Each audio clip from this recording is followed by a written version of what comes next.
Go ahead and call to order at 6:01. And starting with the roll call with Curtis. Ching. De La Cruz. Depico Swane. Absent. Dubiak. Absent. Eberhard. Absent. Fujinaka. Present. Gallant. Present. Kawano. Absent. Kirby. Kirchman. Lee. Mitchell. Absent. Nakamoto. Absent. Salasa. Absent. Silva. Online. Present. Steelquist. Absent. Char. Chair, you have quorum with 9 members.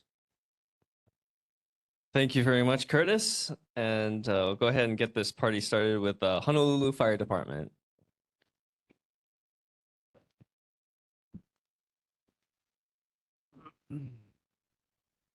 Good evening, Neighborhood Board. I'm Captain Go from the Makiki Fire Station, HFD.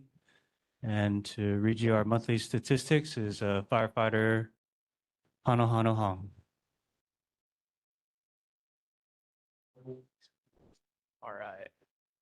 All right. Good evening. Gonna read the report for July. We had 114 medical calls for the month, and 2 hazardous material incidents. And for our safety tip of the month, it's going to be relating to hiking. So popular summer activities often include hiking our beautiful island trails. Here are some helpful tips to ensure you enjoy your adventure safely. Plan ahead. Choose a trail that is within your skill and stamina level. Check the weather. Remember to factor the rain, wind, and swell forecast. Stay on the trail. Never leave the trail or endanger yourself for a photo. Bring a buddy. Ensure someone knows your plans. And watch the time. Ensure you can return home before it gets dark. And that is it for our monthly statistics. Thank you very much. Are there any questions for fire? Oh, Linda. Aloha, Captain. I want to just reiterate how much everybody in Honolulu appreciates all of the service of the Honolulu Fire Department. We really need your help, and we just want to say thank you. And I especially want to say thank you because the upcoming anniversary of September 11th is on September 11th, 2026. And New York and Hawaii have a lot of ties together. As you know, one of the former Honolulu Fire police chiefs had ties to New York as well. And so on your, you have an anniversary coming up. So Yeah. Well, this year we're celebrating our 175th anniversary as a department. So we've had various events throughout the year.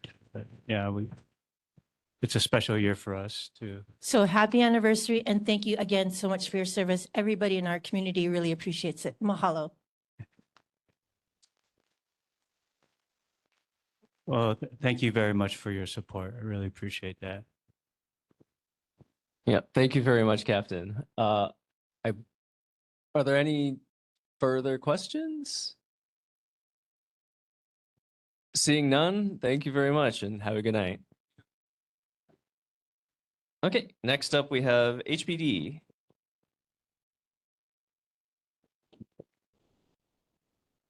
Hey, good evening, Chair, board members and community. I'm Sergeant Wakabayashi for District 1. We handle Makiki area. I'm going to run over the stats for the month of June. Motor vehicle thefts, we had 9 this month compared to 21 last month. Burglaries, we had 5 this month compared to 4. Theft cases was 14 this month compared to 19.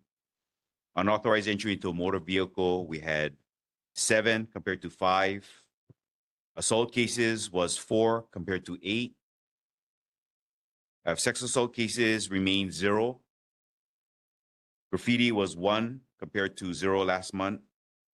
And drug cases, we have 4 this month compared to 0. And motor vehicle collisions was 84 compared to 101. And calls for service was 1,752 compared to 1,825. And then I'm going to turn it over to our major, Paul Okamoto. Thanks. Hello, everybody. Paul Okamoto, Major for District 1 temporary. Just a few updates from last month. Somebody asked about Iolani and Magellan parking, numerous parking violations in that area. 4 citations were issued this past month. Also, Alapai and Prospect near the newly built high-rise. There's still issues with the construction trucks. We issued 7 citations this past month. Someone asked about Prospect and Magazine and lots of accidents in that area. We ran the statistics, went all the way back to June of 2025, so a little over a year. And we could only find 3 motor vehicle collisions at that intersection. So I don't know who asked that last month, but it's not as pervasive as I think you guys think. So three motor vehicle collisions at that intersection. There's always that question about speeding and noise. On the H1, we did 1 arrest for excessive speeding, 5 excessive speeding citations on the H1, 3 for regular speeding. Then we gave 3 warnings last month. For Poly Highway, 1 excessive speeding citation, 3 regular citations, and 4 warnings. On Ala Moana Boulevard, we did some enforcement there and gave 2 citations and 2 warnings. Pico and Lunalilo, we gave 45 citations for blocking intersection there. And we also conducted loud muffler operations and gave 9 citations this past month for that. That's all I have. Thank you, Major. Are there any questions for the, yes? Oh, if you could come up to the microphone, please, and give us your name. Thank you. Hi, Bridget Scott. I'll go after. Oh, sorry. Yeah. Hi, Bridget Scott. I don't know if what you were saying about the intersection, it was that at Wilder and Kemoku accidents? The report you gave on that? No, so that was on Prospect and Magazine. I think somebody asked specifically about that. And they thought that there were multiple motor vehicle collisions throughout the year, but we only counted 3. Okay. No, I had submitted a request about Wilder and Kemoku accidents. There was a hit the other evening and the person did not report it. They walked away from it. And there was a big accident. So I'm concerned about that intersection. Yep, we'll report that for next month, Wilder and Kemoku. Thank you, Bridget. Janelle? Hi, Major. Thank you guys, and thank you, Sergeant, for coming out. So my big question is, you know how we have, or you guys propose putting the cameras, the live cameras, up on Tantalus and Round Top? Has that been done yet? And then the second part of that is there a way that we could also see if we can get one in the central area of here, Makiki area, especially closer to the Makiki shopping center? And how would that process go so that maybe that might help deter people from either speeding on Wilder and then the side streets, and then possibly even catching those that may unlawfully be doing activities in the area? I'm not sure about the Tantalus. I will check on that. I don't know where they would mount that. Usually that goes on like the traffic control devices, right? You know, on the lights. I'm fairly certain City DIT installs those. I don't know what the process is to get the funding for those cameras and to have them installed, but I can ask around and see if we can find an answer for you. Sure. It was actually not through DTS or anything. It was more for the cameras that you guys have that are the live mobile units. If we can see if we can get something like that here. Okay. Yeah, we have our assistant chief here. Maybe after the questions, I'll introduce the assistant chief and he could follow up and give you a little bit more information on that. Thank you. Yep. Okay. Thank you, Janelle. Are there any further concerns? Seeing none, I have one of my own. So residents over on Kolonahe Place, just one of the side streets just off Tantalus reported that there were, and from the lookout above them, along Tantalus, one of the lookouts up there, someone was firing a gun, and so bullets landed on their rooftops. Okay. Yeah. Did we'll pull the report number. Did it happen? Do you know when that happened? You know what day or? I haven't noted down. I will get together with Curtis and send you the Okay. dates for that. Okay. Yeah, we can look into that. I'll give you whatever I can. I'll give you information on that if it's available. Thank you, Major. Oh, Chuck. Yeah, Major. I mentioned last meeting that there was noticeably less homeless in the area that I can see, especially in the usual hangouts by Kemoku and Lunalilo, that corner. But I was just wondering if you guys knew if any of those or those homeless people went to shelters or what happened to them. Just curious. We don't usually keep track of that part because we wouldn't really know. But I know for sure that the number of beds that are being occupied has gone up for the city. To be honest, there is a certain amount of displacement, right? When we do enforcement, they will go to other places. But the one good thing is that the numbers of the beds being occupied has been going up, is up. So if that's any indication, they probably are getting displaced. I'm going to be very honest with you. But like I said, 99.9% of these people don't take services. We offer it every single time. They refuse it, right? And it's just over time, some of them do. And that's the preferable option. But I don't have the exact numbers for you. It's difficult for us to track those numbers. Okay, well, thank you. And thank you to your team also for their hard work in doing the work with the homeless. Thanks, Chuck. Appreciate it.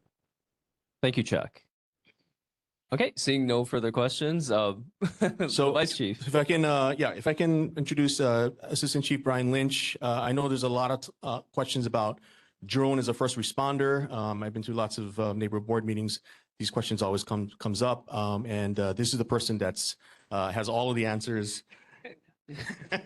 and is setting up the program. So, Assistant Chief Brian Lynch.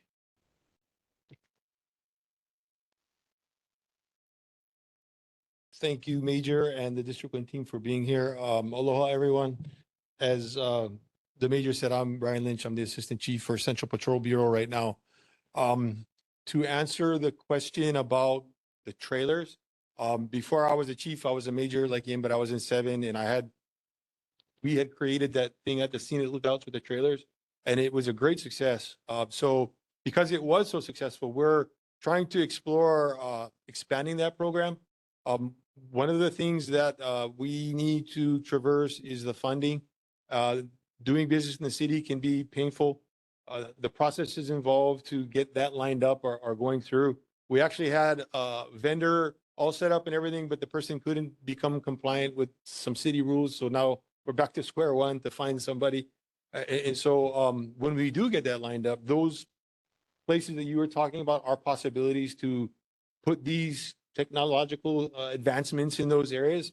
I can tell you at the lookouts, there was roughly 40 to 80 car break-ins a month. And since we deployed the trailers there, there's been like over 6 months, there was none.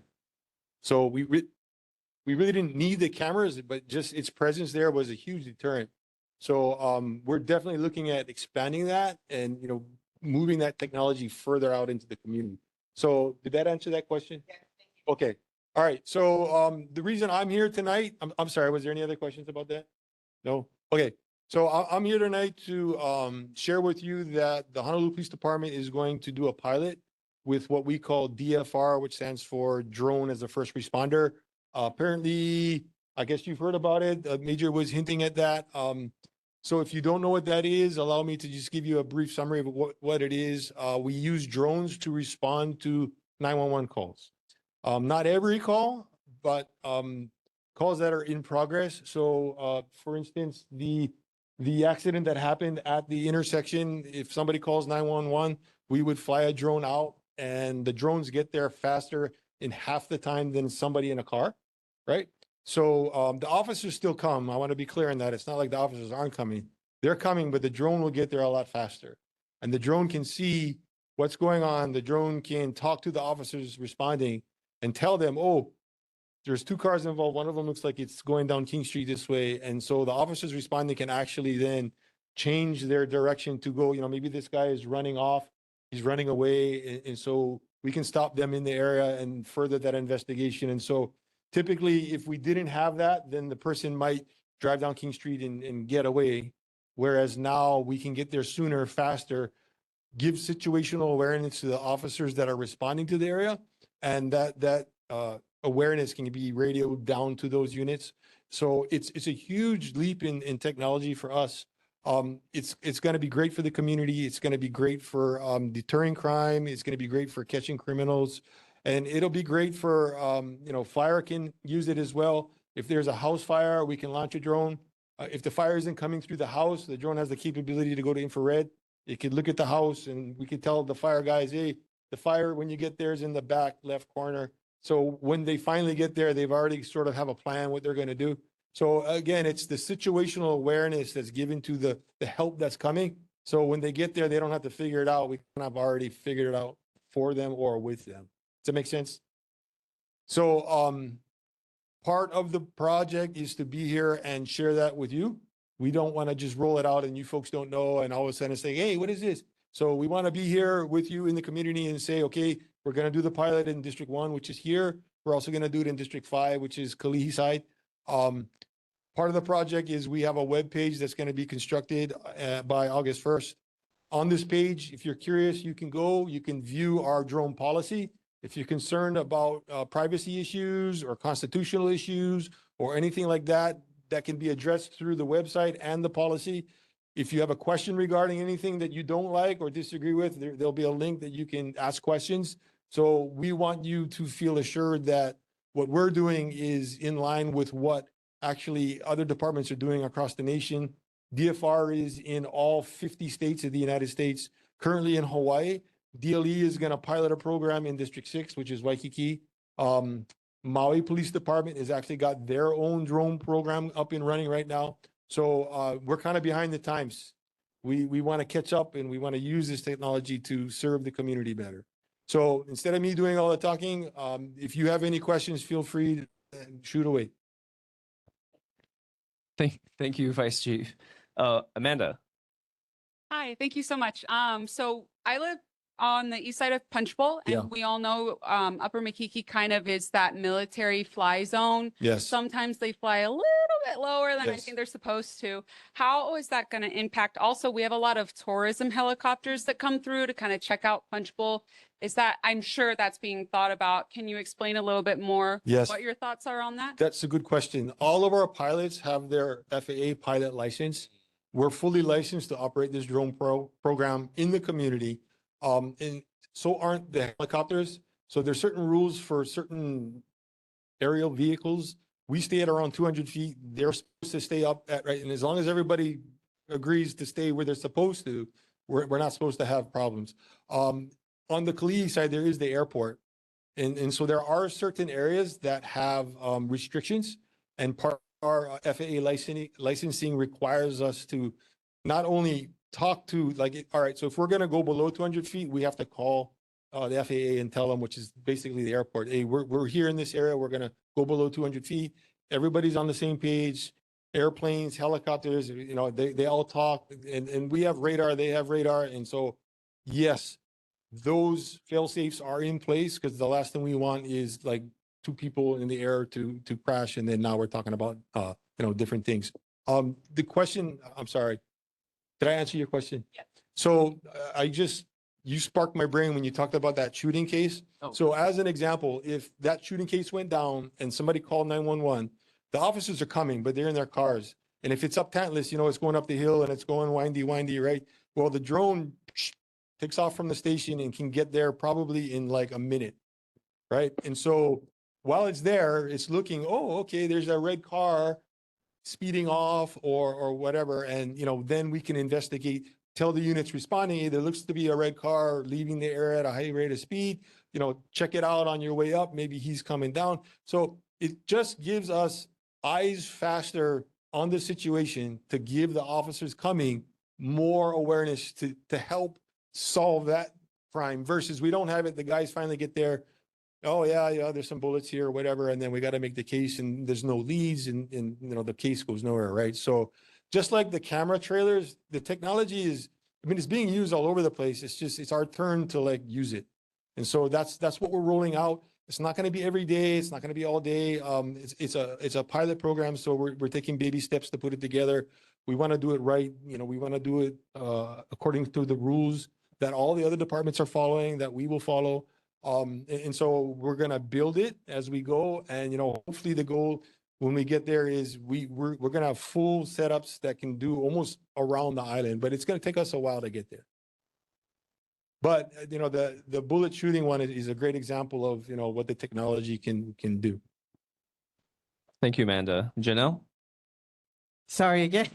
Thanks. How come they Chief. put you behind the pole? It's okay. Yeah. I like to be hidden. So, two-part question. So the first part on this program, is HPD going to do a media blitz so that our community members, especially those that need to be informed about this program, are informed? And the second one is, so my biggest concern in this district, especially fireworks, is that going to affect the way that the drones are going to fly? And then could that also be used as a deterrent because now people are being videotaped, and can that be criminally prosecuted for those that illegally pop fireworks? Okay. The first question was media blitz. Part of the media blitz is me being here with you personally, not via Zoom, you in person, that we're going to do this.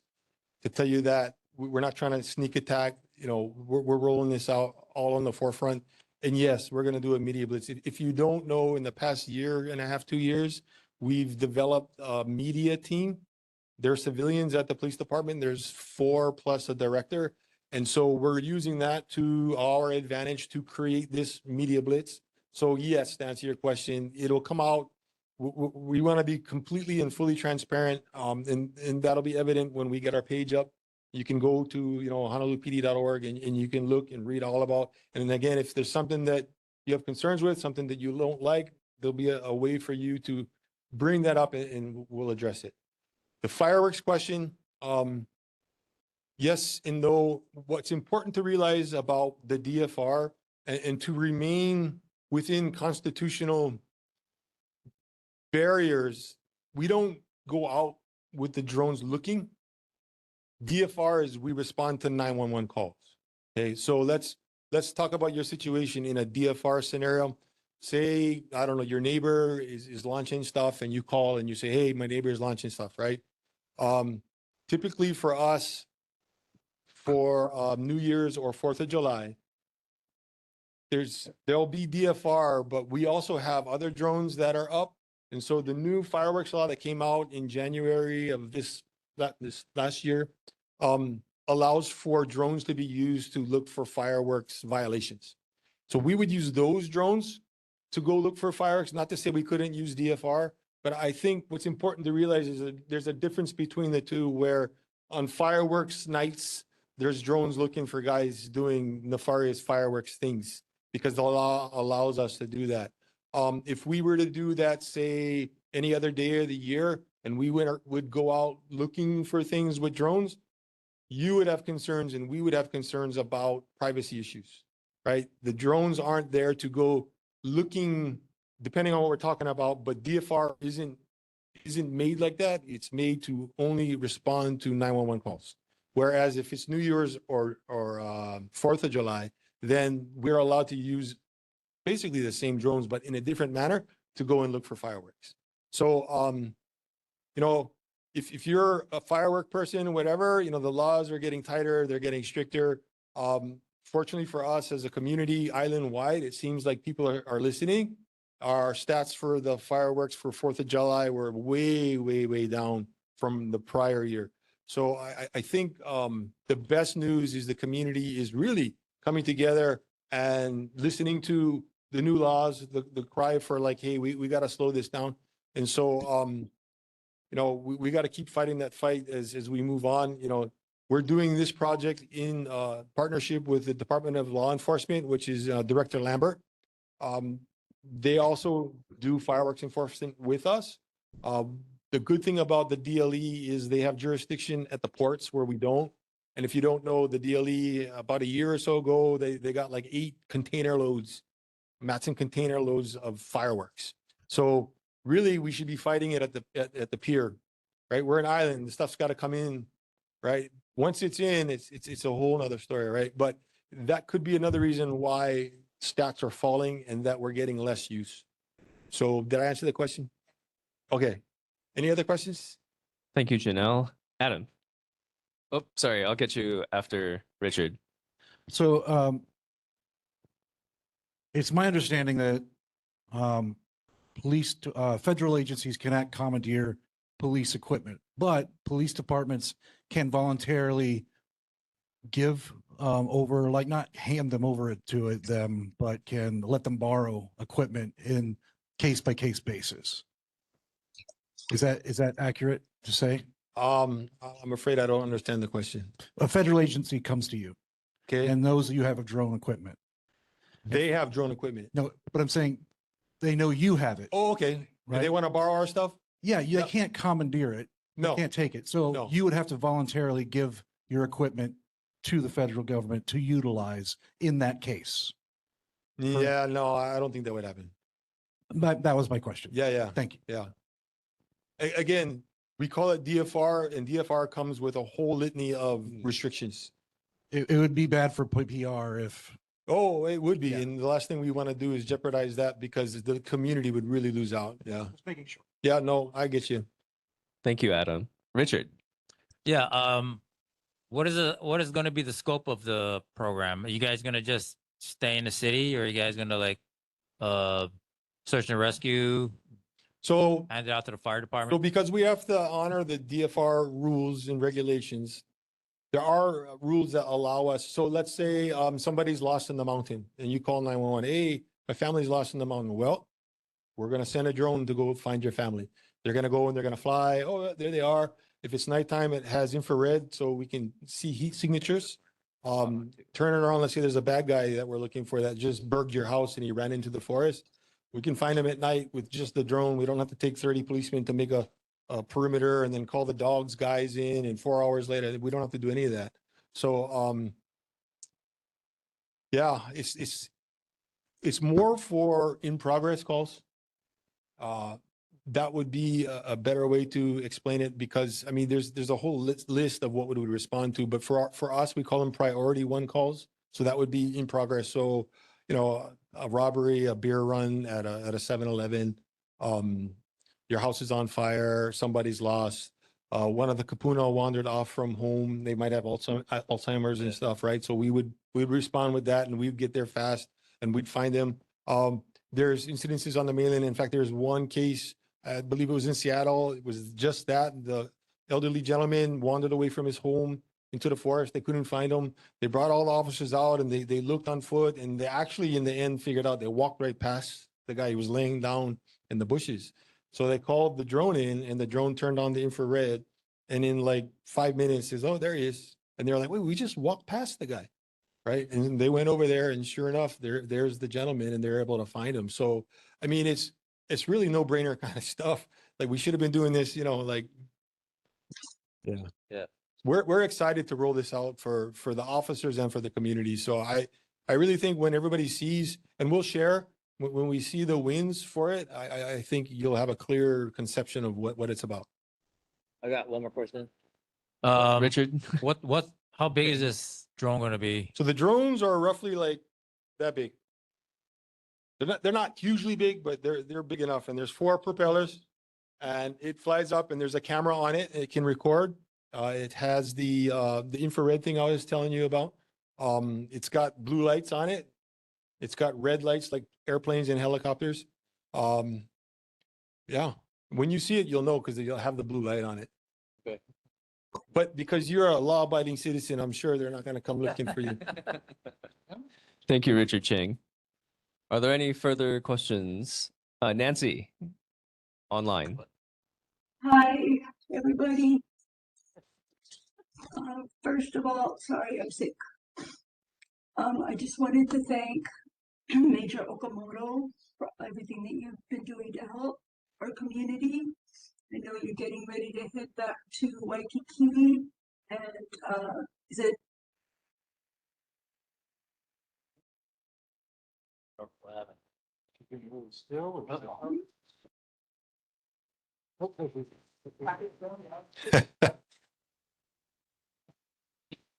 Apparently she's sick and so Yeah. Nancy, it looks like your video feed cut off completely. Oh, can you hear me? Yes. There you go. Try again. Okay, I was saying that it looks like, I think Major Okamoto is getting ready to go back to Waikiki. He was temporarily in our area. I think, is it Major Henry that will be returning? Yes, that's correct. Okay, and I just wanted to thank Major Okamoto for everything that he's been doing. Really appreciate it. Awesome work. And I actually, for the first time in 3 years, had a discussion with the manager, John, at Tipsy Pig. And, just expressed that as members of the community, we were trying to work together. And hopefully we could do that moving forward. Things have been better the last couple weeks. Hopefully it'll stay that way. There has been some activity. I was approached a couple times by people asking me for access to the second floor of that building. And they mentioned the fact that there were some party activities going on up there, and some things that they mentioned that made me very uncomfortable. They wanted me to give them the code to the building, which I don't have. But it led me to believe that there's some illegal activities up there, and I was wondering who to contact to check up on that. I think anytime you suspect criminal activity, I would urge you to call 911 when you observe it. Then maybe we can send a drone to go check it out, or we would send the officers. And then from there, we could address it right away. If it's something that we can't put together after you call, then you could call the district, and the district could investigate it further, either with their community policing team, or we could send some officers on the watch at certain times of day when we think it's happening, and to address those concerns. Okay, I think because it's on the second floor and people go in and out of there, but there's not anything that we're seeing visually from the outside. So whatever Where is- illegal activity is going on above where we can't see Where it. is this? Can you tell us where this 1272 South King Street. Okay, maybe Major Okamoto has more information. If you have specific information, Nancy, I think you got my email. You can just email me and I'll respond to you, and Okay, we'll what- check it out. Yep. When are you leaving this month? Just for one more week. So I think the week of the 26th is when Major Roberts comes back. So you can just email me and I'll respond. Major Roberts. Okay. Yep. Thank you. Thank you.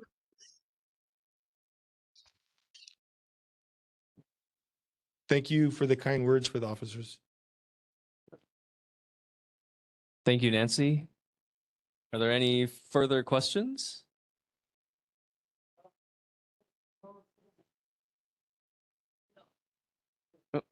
Oh, no. Can we karaoke it? No, we won't. How you doing? Okay. Where I live. Here, come. Selena, if you could, Said those if you could people step make closer the to the. thing that bother me so much. People doing illegal things. Yeah. Okay, where do you? So live? they know already. I've been here many months Oh. and I live in a. Selena, if you could please speak into the microphone and give us your name. Yeah, my name's Selena and live in I live on a Young Street. Where I live on below me, they're doing the illegal thing for long time. And I've been complaining, and all you folks can do only outside. Inside cannot help anything, and now they improve. They put something, the foam on the ceiling, then cover the smell. But the thing is, the film went up to my unit, sometimes different area, whole room, and call me uncomfortable, or sometimes worse is sick. And I make noise to them, then they stop a little while, and then they come back. And they look like they have a different shift working in there. And I complained to my manager, put on the cam, but she just didn't do it. I just met the president before I come in here. I told him put the cam on, but he seems like no answer, and he worked for the state. He's the engineer. So anyway, I've been complaining a lot. I call cop over 20 times. And actually that place seems like a favorite place for those people who make the illegal thing. There were 9 years ago started, and then this is second owner. That's maybe a good location and a good spot. So Have you called 911 or? I call over, if totally at least over 50 times for the so many. I've been moved out for 5 years, but I moved out 5 years. I live in the neighbor, they doing those things too. 5 out of 4, beside the first one is the people who take job, and the rest 4, they make those things. And for I live in here, this island, over 50 years, they been going on and getting expand more and more people from the Waianae to here to Hawaii Kai, whole island. So far I know, because I live 5 different places after moving for my place where I own. Would it be okay if you talk to one of my I officers? did. Oh, and then we take down your information and your He address? did yeah, I just came back from my trip and I talked Okay. to him last time. All right, But I asked you because Yeah, you talk careful. about a drone. yes. Can a drone take picture through the window, through the drape? No. No. But what about the war? They use the drone to, like, No, we're not the war. no, I know, Yeah. but they have that kind of advanced machine. Yeah. They can aim. No No weapons. picture. No weapons. No, I'm not that. But can they take picture? Because they need evidence. No, we can't do that because there's rules against that. But working with us and sharing information, we can. If you don't mind speaking into the mic, sorry. Yeah, thank you. I think if we work together, Yeah, we can solve the problem and identify what it is. yes. So if you can get with one of our guys, I know you may have already, but Yeah. maybe we didn't get the information right or I something. did couple guy, but I don't want to talk in front of, so everybody know me that you don't know who they are. Yeah. And But somebody maybe Go feel. go over there, Okay, speak to the sergeant, and we'll look into it and we'll Yeah. report back at the Yeah. next meeting. yeah, so Yeah. the drone Thank doesn't you, make Selena. much as that. Thank you Yeah. very much. Yep, thank you so Thanks much. for help. Okay, Amanda. okay, Camera's right in front of our building. all right, I'm so sorry. I have a really quick question. yes. I just came to understand, and it wasn't even you, it was Major. I'm so sorry. I had asked about the Prospect and Magazine situation because I live right there.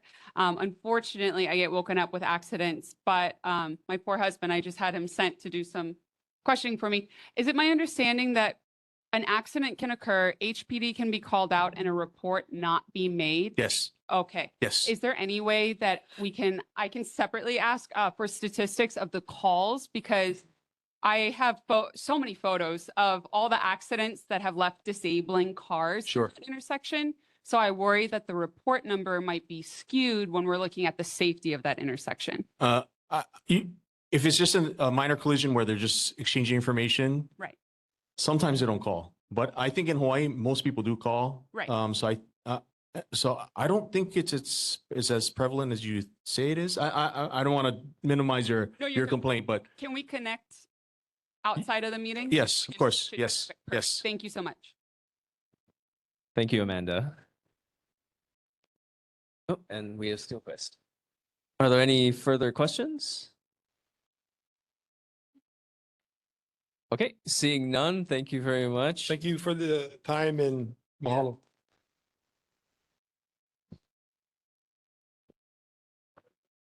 Okay, moving on to Board of Water Supply. Oh, right. Michelle Harmon is not able to make it. I believe she provided a report. Okay, moving on to the election of officers to serve from July 2026 to June 30th, 2027. The chair, vice chair, secretary, treasurer, and any other officer the board determines it needs to conduct its business. So we don't have any other officers besides the listed ones. And first up is chair. Yep, and so the first election is for chair. I will hand this off to Steelquist now that he's here because he's vice chair. Okay, time for election? Yep. Are there any nominations for chair? Yeah, nominate who? Yeah, I'll nominate myself. Oh. Okay. Any other nominations for chair? I'll nominate myself, Nathan Char, for chair. Okay, good. Any other board member? Do we have a quorum? Yes. Okay. All right, all in favor of Nathan Char? Okay, we'll do a roll call vote for the members online. Okay. So there are no other nominations for chair. We'll proceed with a roll call vote for Nathan Char to serve as your chair. You can indicate Char or abstain or otherwise. Ching. Char. Char. De La Cruz.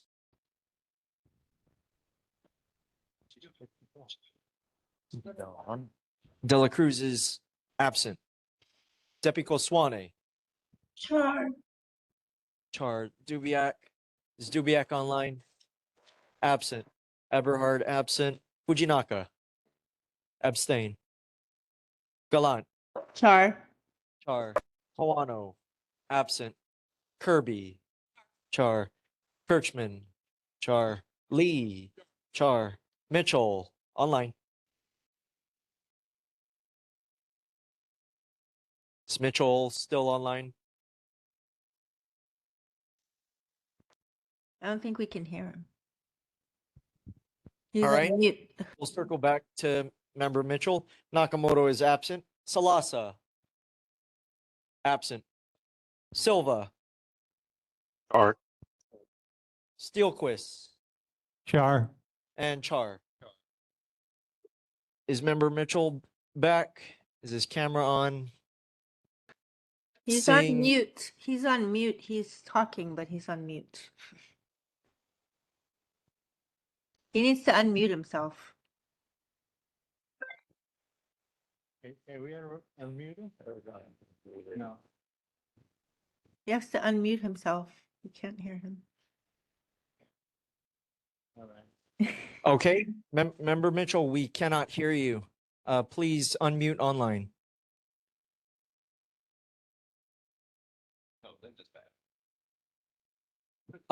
Member De La Cruz, Nathan Char has been. Okay, thank you, Mitchell. Mitchell Char, and member De La Cruz. Who do you vote for as chair? Char is your nominee, or you can abstain. Char, okay. With Mitchell and De La Cruz, 11 votes for Char and 1 abstaining vote. Char will be your chair.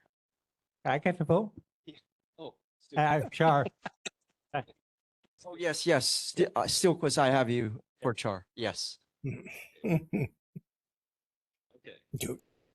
Thank you very much. Okay, we'll go ahead and move on to the election of the vice chair. Do we have any nominations for vice chair? I nominate myself.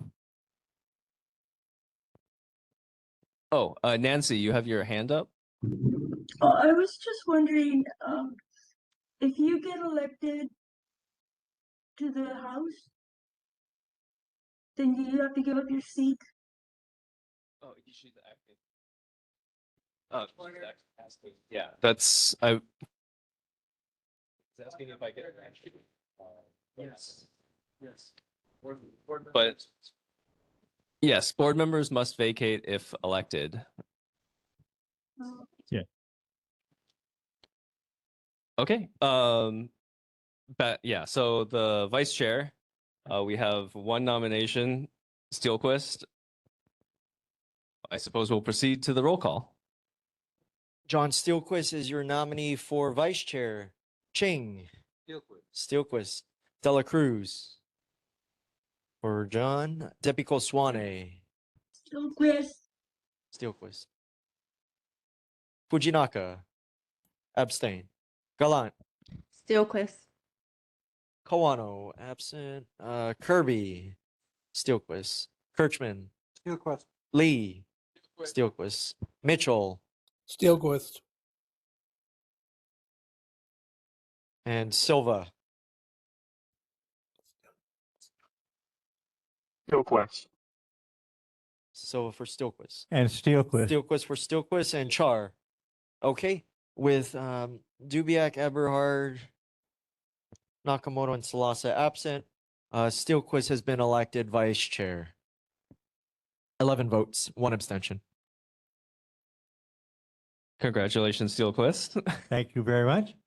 Okay, moving on to the secretary. Do we have any nominations for secretary? Who was our secretary? Previous secretary was. Oh, is so Bronson. Our previous secretary was Bronson. Do we have any nominations? Yes. Let me say something about the secretary. The secretary has to work when the neighborhood assistant is not here. So if we have a special meeting or something like that, we need somebody to take notes. But it doesn't happen every year for that matter. So but it is an officer. So we have the need for a person to act as the third officer. So that would be a reason to somebody volunteer to put some time in.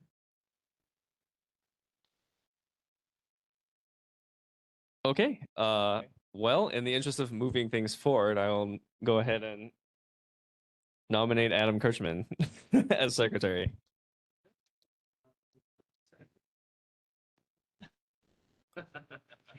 Yes. You laughing. Are there any other nominations? Seeing none, I will go ahead and move forward with the roll call. Ching. Kirchman. Dela Cruz. Adam? For Kirchman, yes. Depico Swane.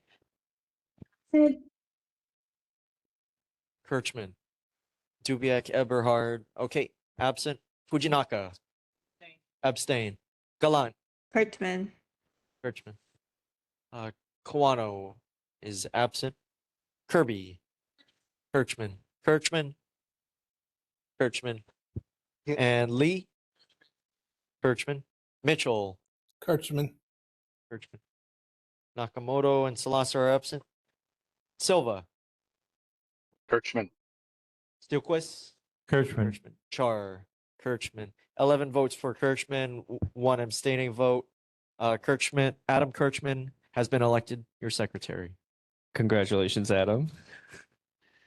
Okay, moving on to treasurer. Do we have any nominations for treasurer?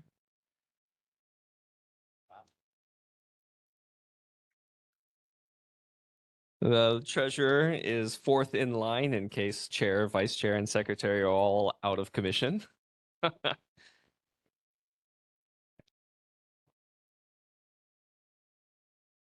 Okay, seeing none.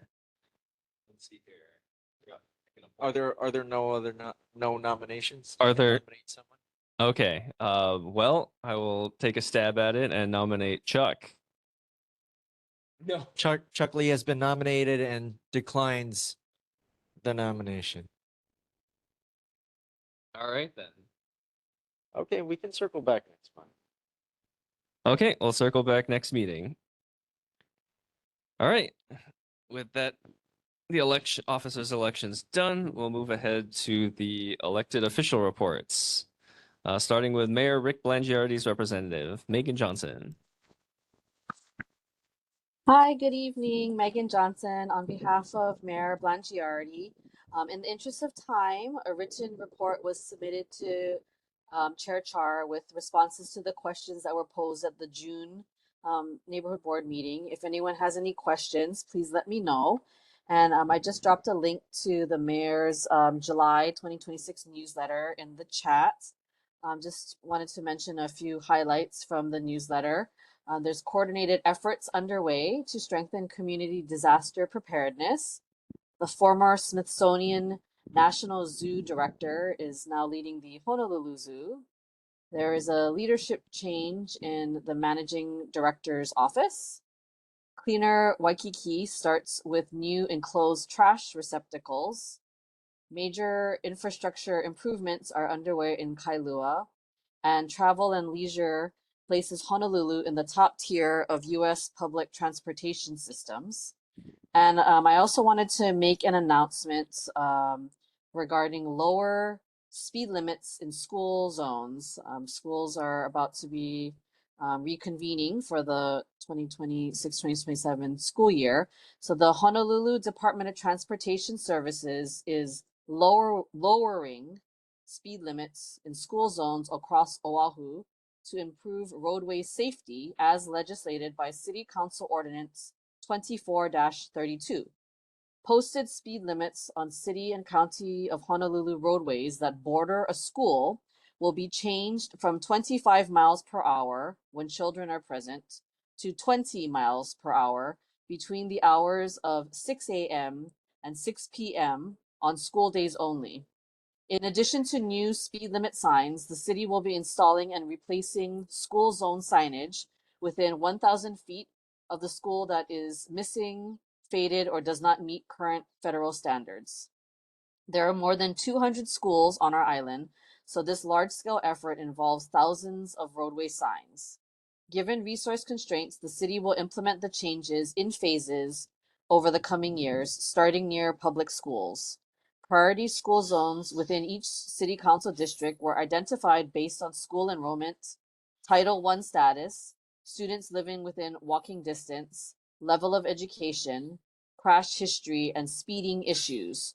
For roadways not under city jurisdiction, the department will request lower school zone speed limits from the appropriate roadway owner or operator. If you have any questions or concerns regarding these lower speed limits in school zones, you may email cchsrts@honolulu.gov. That ends my report, and I am available for any questions. Thank you very much, Megan, for the report. Are there any questions? Linda. Aloha. Aloha. One of the residents in the area was saying that on the Keomoku Street Bridge, that they were wondering if it's any possibility of it being, there being more space for pedestrians. I'm not sure if this goes to you. DOT. Okay, is that city DOT or? No, it's state. State? Okay, sorry. Yes. Thank you. No problem. Thank you. Thank you, Linda. Janelle. Hi, Megan. Thank you for your report from the Hi. mayor. I was wondering if it's possible that the mayor's office could possibly influence city and county DTS. Since you guys are doing this new install of these stop signs and speed limits, could you also do that throughout the district or identify key areas throughout our island that can be updated so that it's not just the school zones, it's also the neighboring areas? Because there is concern that there is no speed limit signs within certain areas of Makiki. Okay, so I I'm know sorry, that's just a to DTS question. got it. Just to thank you for the comment. Just to clarify, you're specifically asking for there to be either posting or replacement of like the signage itself. Okay, yes, I can Correct. certainly pass that along. Thank you. Thank you. Thank you, Janelle. Are there any further questions or comments? Seeing none, thank you very much, Megan. Thank you very much. Okay, moving on to Councilmember Scott Nishimoto's office.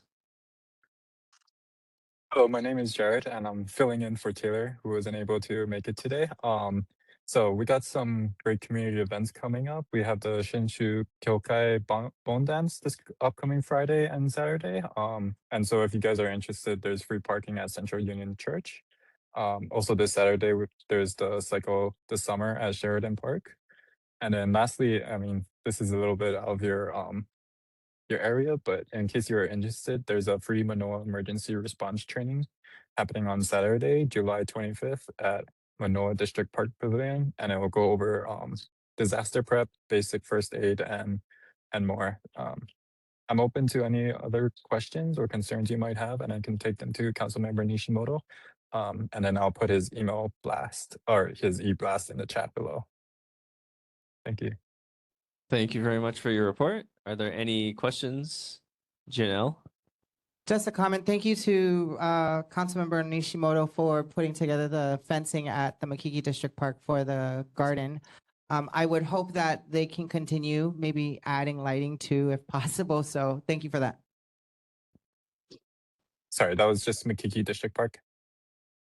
Yeah, okay. Correct. Thank you. Thank you, Janelle.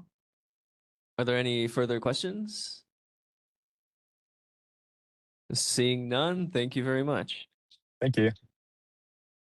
Okay, next up we have Councilmember Tylo DeSantis Tam's office. Forgot if she said she would be here.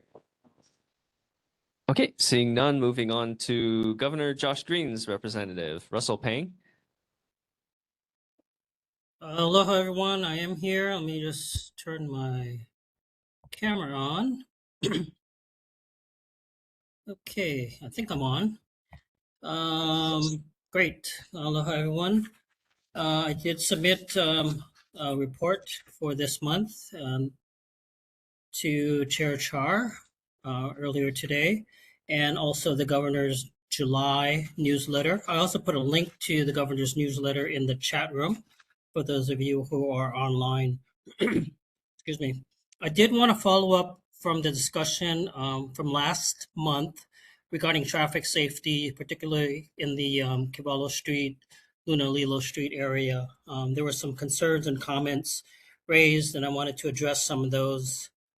Comments included that there were no speed limit signs in the area, and that there were trees blocking some of the signage.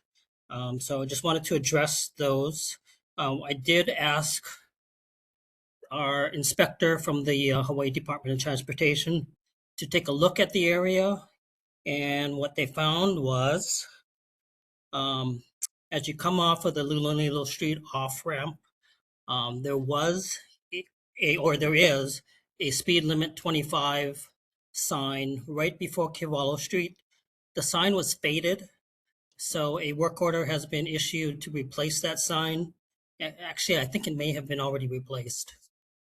In addition, on the H1 freeway, before you actually take the exit, there is a yellow exit 25-mile-per-hour sign reminding drivers to slow down as they exit the freeway. Along the Keeaumoku Street corridor, before it turns onto Lunalilo Street, there is a speed limit sign that is missing in that area. So our inspector submitted a work order to reinstall that sign. Not sure what happened to it. As far as the trees go, there were some trees that were blocking a one-way as well as a underpass walkway sign. So we sent our crews out there, or will be sending our crews out there to trim the trees back as well as the overgrown vegetation. So wanted to address those. Let's see.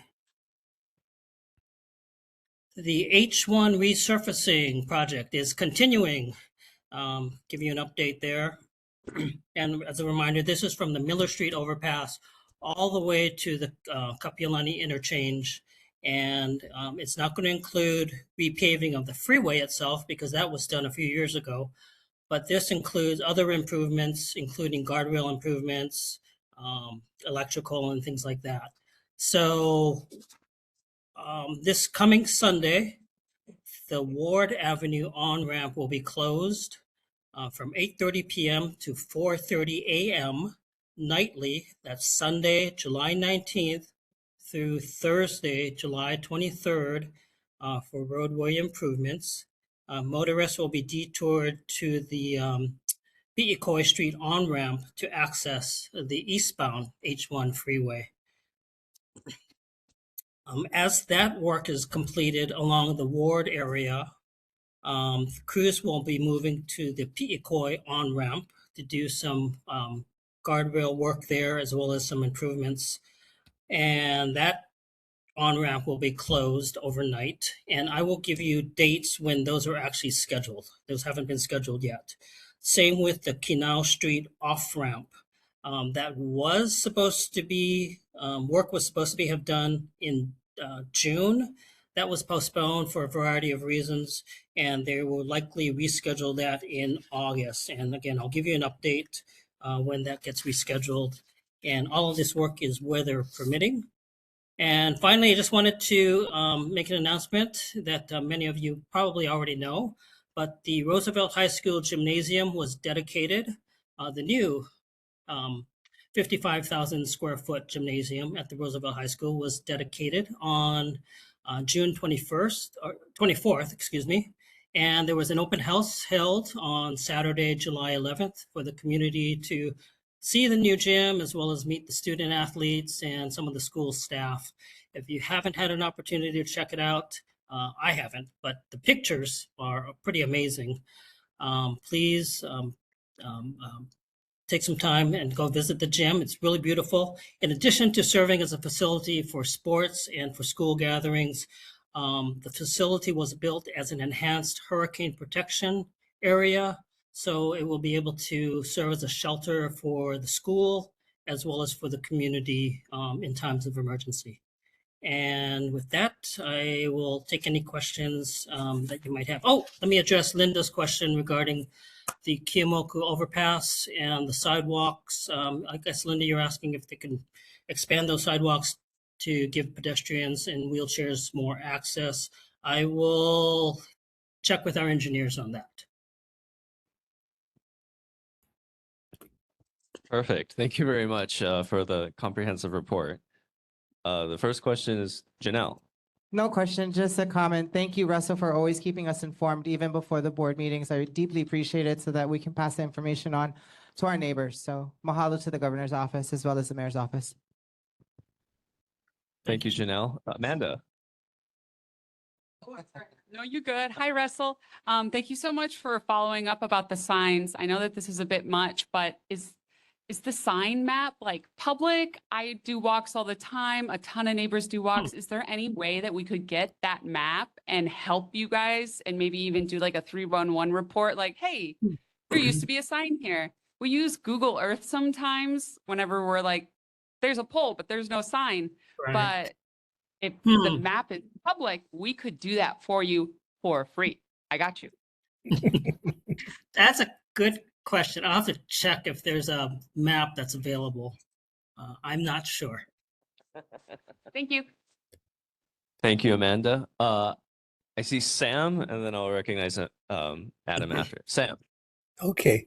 On this new gym, does it have an emergency generator or solar panels with it? Did they build that into it? The generator, I'm not sure, but I do believe it is. It has PV. I believe so. I did put a. Oh, I didn't hit send yet, but I will put a news release with information about the gym in the chat room. Yeah, because that's important. Is an emergency shelter needs to have that. Yeah. Thank you, Sam. Okay, Adam.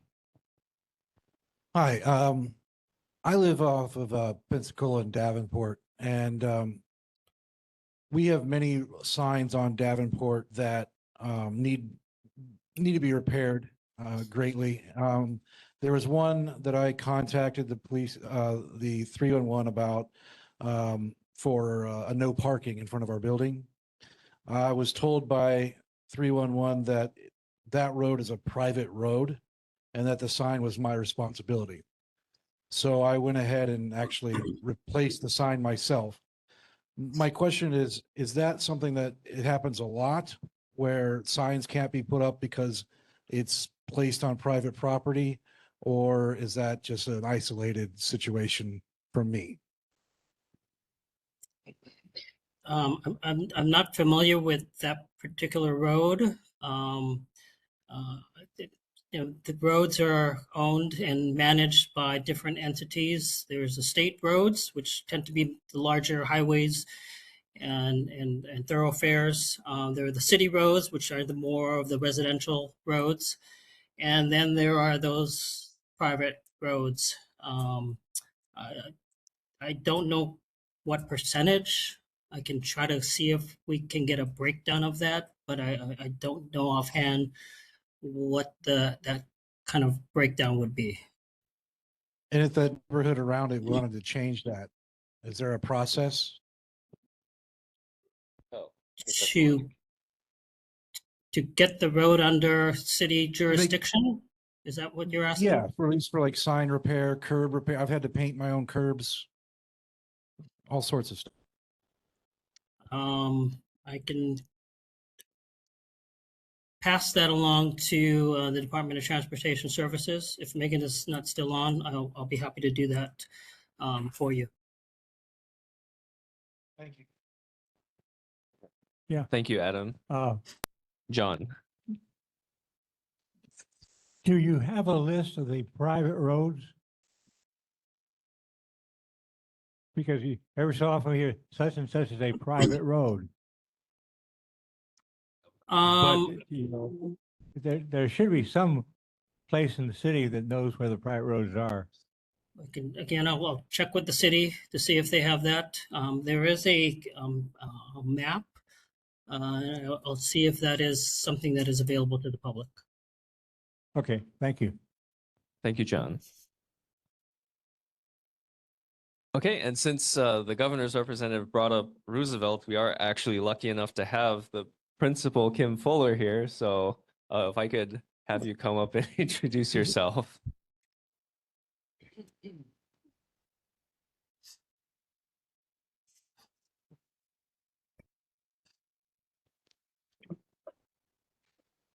Aloha, everyone. My name is Kimberly Fuller. I started my journey at Roosevelt on July 1st. So we're on 16 days on the job, but I'm just loving it.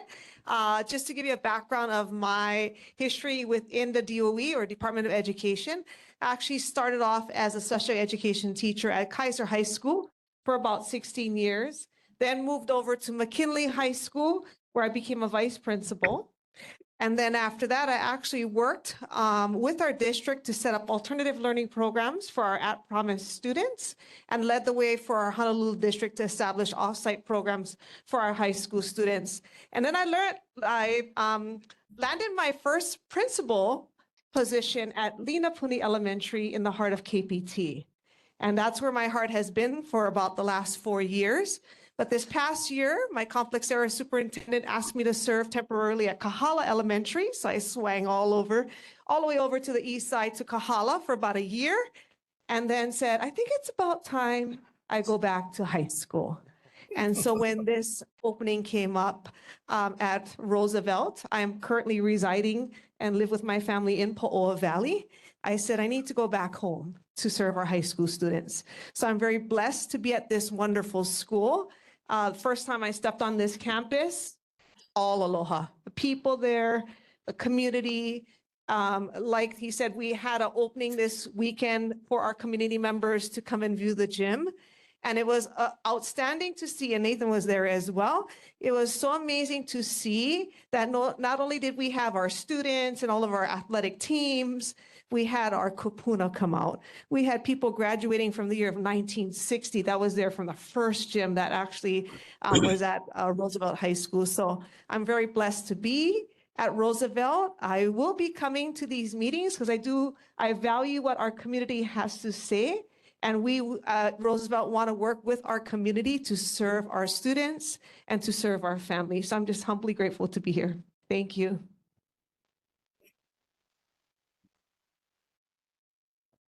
Thank you very much for being here and introducing yourself.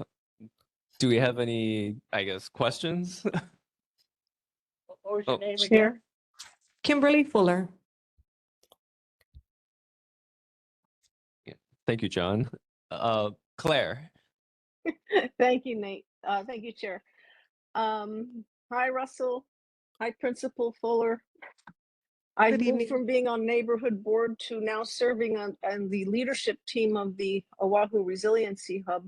So I'm real excited about Roosevelt being an emergency shelter and would like to know, can I contact you outside of this meeting to get more information about availability and expectations of the community before I go disseminating information to people? Yes, and I was actually sharing with Nathan that lots of times when we're talking about emergency shelter, really it's the school working with our state branch in setting up those types of arrangements. So definitely you can reach out to me. We can actually work with our state level emergency branch, and then we can actually iron out any of the questions you might have and set up the plans. Awesome. Thank you so much. I did substitute teach at your school for a little while. Maybe I'll come back and do that again. Yes, we are always looking for substitute teachers, so please come. Yes, Okay. thank Thanks so you. much. Okay. You're aloha. welcome. Thank you, Claire. Aloha. Chuck. Congratulations on your new position, Principal. I have a question about the new literacy program that's now going to be, I guess, mandated to high schoolers. The financial literacy program. Okay. Do you Yes. do you have any information that you could share with us? I know it's for high school now, but is there any chance that it would permeate down to the intermediate and elementary schools? Yeah, I'm not sure about permitting down to the intermediate elementary schools. And again, brand new to back at the high school. So I'm getting adjusted to kind of what are the curriculum requirements and the high school expectations. But with our financial literacy, just giving you some history, when I first started off at Kaiser High School, I was actually a career guidance teacher, and we actually taught, that was part of our curriculum, is teaching financial literacy. So they're bringing it back, and we're hoping to embed that. Every school has autonomy to decide how they're going to embed that in their curriculum, whether it's through their advisory or offering elective classes or so forth. So we are still in that conversation around where are we offering those learning opportunities. Most of the time it is through our advisory programs. But looking downwards to the middle and elementary, I'm not too sure at this time. Thank you. You're welcome. Thank you, Chuck. Claire, your hand is up. Sorry, I just need to put my hand down. Thank you, Chair. Thank you, Claire. Okay, seeing no further questions, thank you so much, Kim, for being here. Thank you. And thank you for coming out to support us as well. I appreciate it. Thank you.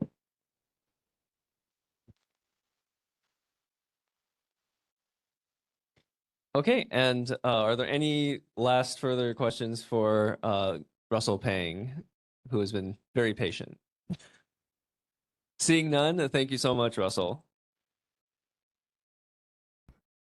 Okay, moving on to, oh, sorry. Yeah, thank you so much. Have a good night.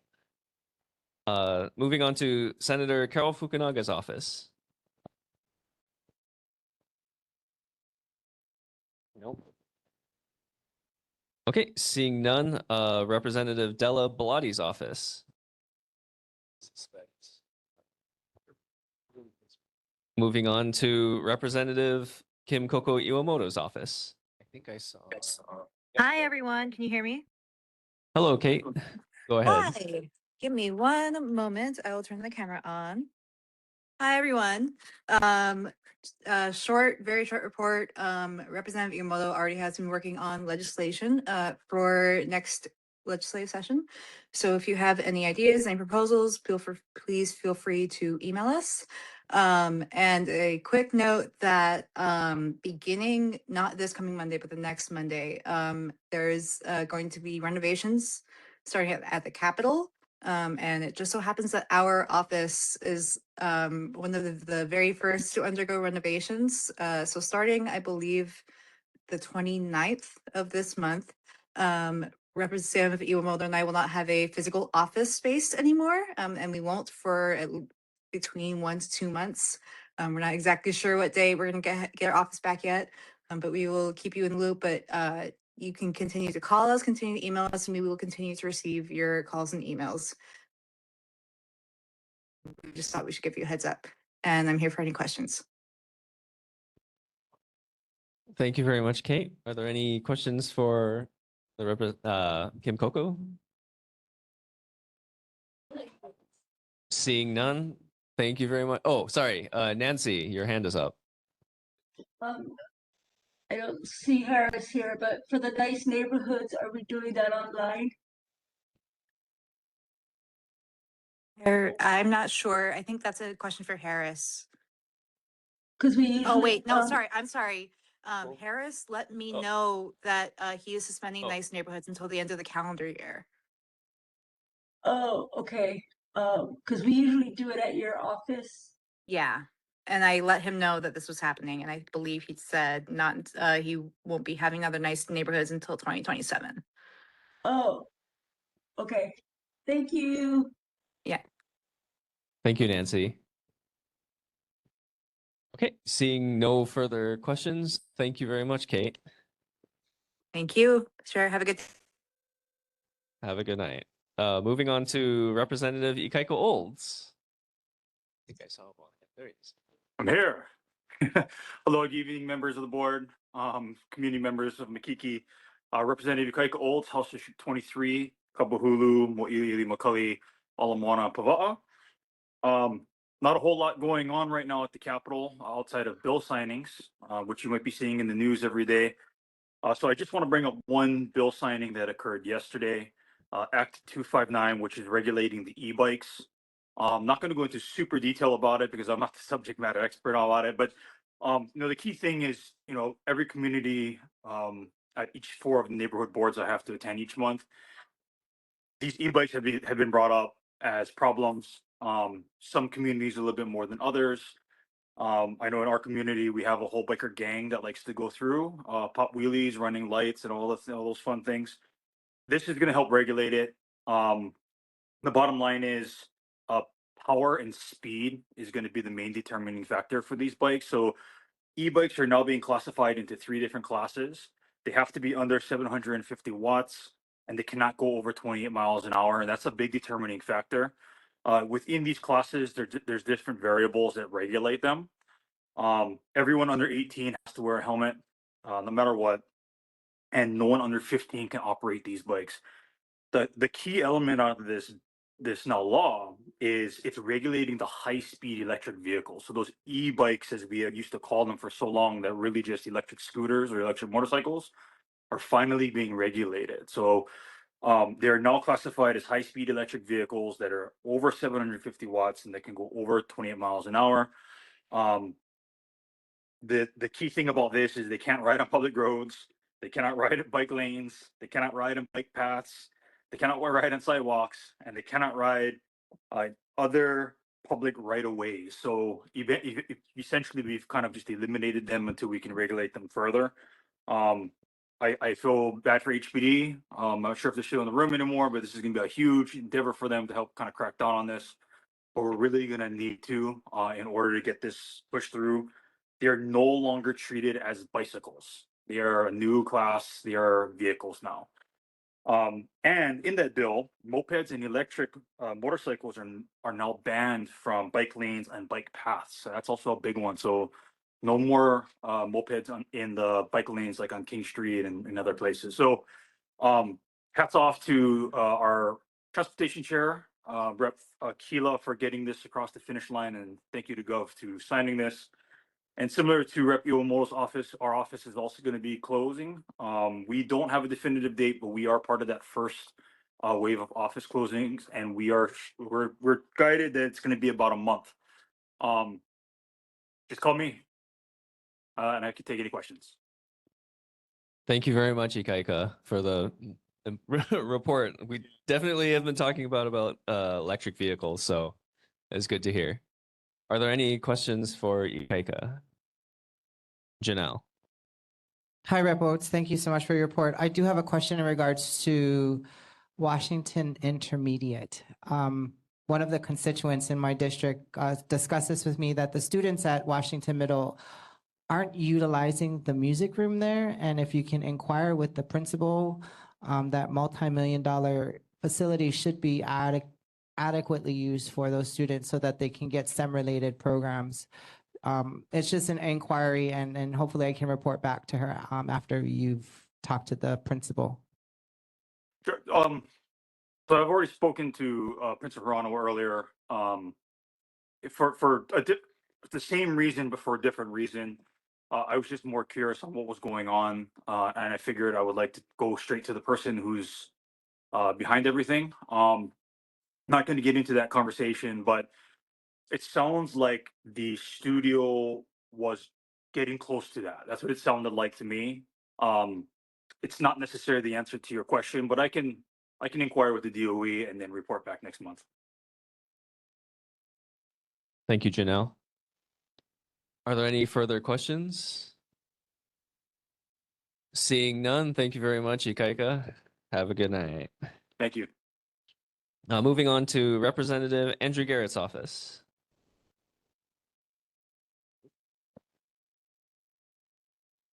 Okay, seeing none, moving on to community concerns from residents.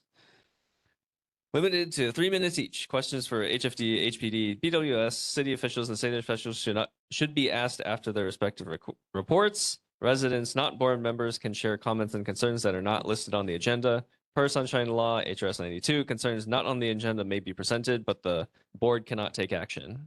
Do we have any community concerns? We'll start Hi, with, Chair. okay. Hi, Laura. We'll start with Laura. Okay, thank you. You can hear me, I hope.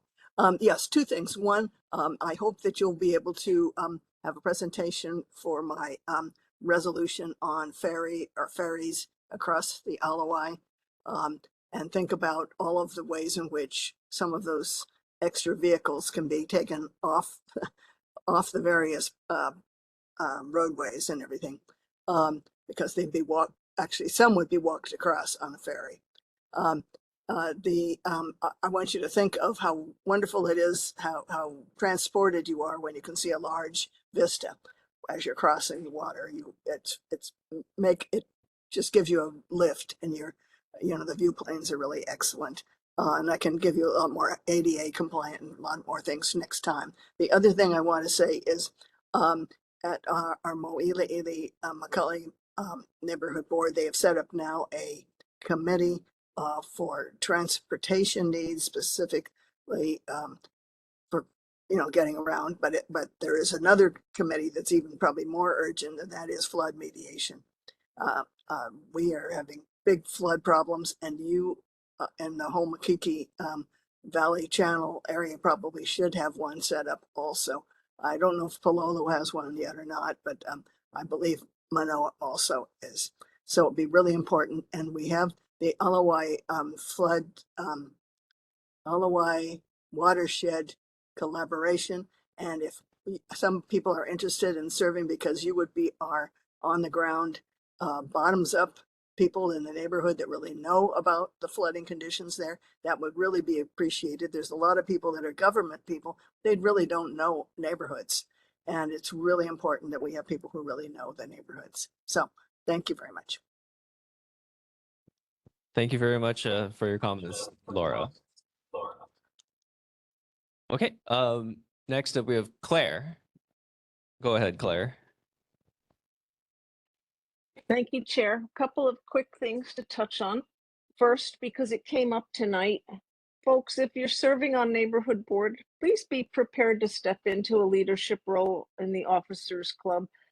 I did it, and it's maybe daunting, a little scary to think of doing it, but being secretary and treasurer just makes your life very easy. You'd be more interested in stepping up into that role. So all positions are filled. I did serve as both for a brief period of time. The commission allowed it and situation. So please go ahead and step up into the role. It's just part of being on the board. That's one thing. Now 16 has been fully erected, which is the contract construction guy's term. And Paul Lamb put out his rhetoric, his video about how he's be ready in January. He identified it as Alapai Vista and said it's in the heart of Makiki. So can I remind everyone on this neighborhood board that Punchbowl-Tantalus and Makiki are 3 different areas in the same district? And that structure is in Punchbowl, the special district of Punchbowl proper. It is not a Makiki place. And as we all know, it shouldn't be here anyway, but no sense whipping that one anymore. And I think that's it for my updates. I did tell you folks, I'm on the leadership team for the Oahu Resiliency Hub to do with disaster preparedness and mitigation. So there may be more coming from me in the next meeting. We'll see how that goes. Okay, thank you, Chair. Thank you, Claire. Okay, seeing no further community concerns, we'll move on to board business and presentations. Starting with approval of written summary for video record, Thursday, June 18th, 2026. Are there any corrections?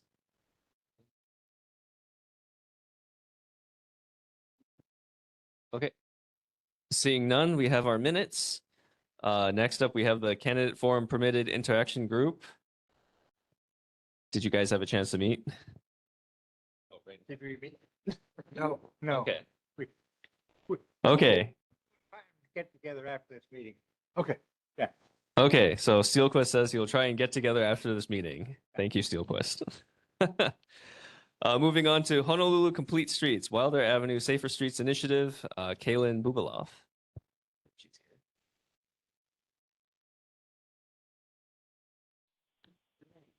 Oh, Renee. Oh.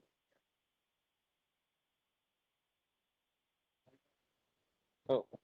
Renee, if you're speaking, we can't hear you. Oh. Is that better? Sorry about that. There we go. Yes. Okay, thanks, Chair Char. Congratulations on your reelection, members of the board. It's my pleasure to be here tonight. Kaylin is a wonderful planner who works for me, but she is fortunate enough to be in Japan on vacation. So I'm going to share her project for her tonight. We're going to talk about Wilder Avenue and also Upper Pi'ikoi this evening, particularly traffic safety improvements that we have planned. So as I've talked about, I think a few times over the last few months, we do have a pretty big planning project that we have started in urban Honolulu that identifies 7 high injury corridors that really need a kind of new plan to figure out how to address fatalities and serious injuries that we see happening. This is a federally funded grant under Safe Streets for All. It was a competitive application and did won several $million among projects submitted nationwide. You can see here the corridors that we have included in the plan. Wilder Avenue, Pi'ikoi, I'm going to talk about this evening. King, Young, Beretania, we will come back to you guys with very soon. We also are looking a little more Makai, Lower Pi'ikoi, Kaheka, and Kapi'olani. These corridors all have some things in common. They're all urban arterials with multi-lanes. And we do see a pretty disturbing pattern of serious injury and fatality crashes on these streets. Zooming in onto the corridors that I want to focus on this evening. This is the crash pattern that we see up on Pi'ikoi and Wilder. As you can see, there are sort of all kinds of different types of collisions. The different small dots represent kind of major collisions, those that have reports filed. Most of them are bicycle and pedestrian crashes, as well as some of the more major motor vehicle crashes.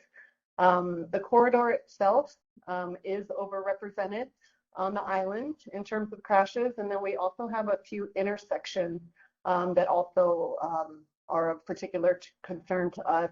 Those are Wilder Pi'ikoi, Wilder Ke'eamoku, and Wilder Makiki. If you know, there's sort of some similar patterns that we see amongst other corridors. Total crashes tend to be, you know, motor vehicles tend to be kind of the largest number, just because it's the most number of trips that we see on those corridors. But when you look at actually the impact of those crashes, it does tend to fall disproportionately on people who obviously are not surrounded by 1 ton of steel. So pedestrians, bicyclists, motorcyclists do tend to get injured more than people that are in vehicles. And so this is something that we want to address, and we do fortunately have tools to deal with.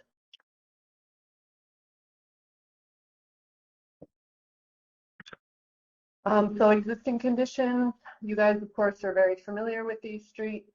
Wilder Avenue of course carries a bit more traffic than Upper Pi'ikoi does, since a lot of the traffic on Pi'ikoi falls off at Lunalilo and H1.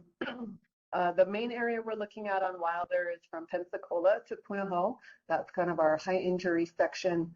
Wilder Avenue does carry a lot of buses and a lot of riders.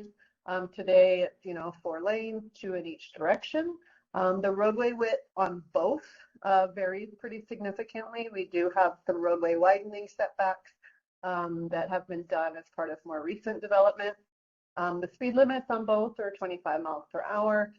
There's parking on both sides of both streets, sort of as the corridor allows, and neither currently has any bike facilities, but both are identified in the Oahu Bike Plan for upgrades, as well as the Oahu Pedestrian Plan. They are identified as important streets in our pedestrian network. Safety concerns on Wilder, these are just what we have noticed. We of course want to hear your guys' input, but obviously we have, you know, walkways that are in poor shape or do not connect, that jog back and forth around these roadway widening setbacks. You know, no bicycle facilities, despite being a very dense urban neighborhood. We do have a lot of left turn conflicts that is leading to some of the crash patterns that we see on the corridor, particularly at some of those high injury intersections that I called out, where drivers making left turns are either not seeing or not yielding to pedestrians who are legally crossing in crosswalks. We do have some uncontrolled crosswalks. Those are crosswalks that do not benefit from a traffic signal or a stop sign. It really is on the driver to see pedestrians and stop. They are inherently more challenging than some of our other crosswalks and do need safety features that are currently lacking.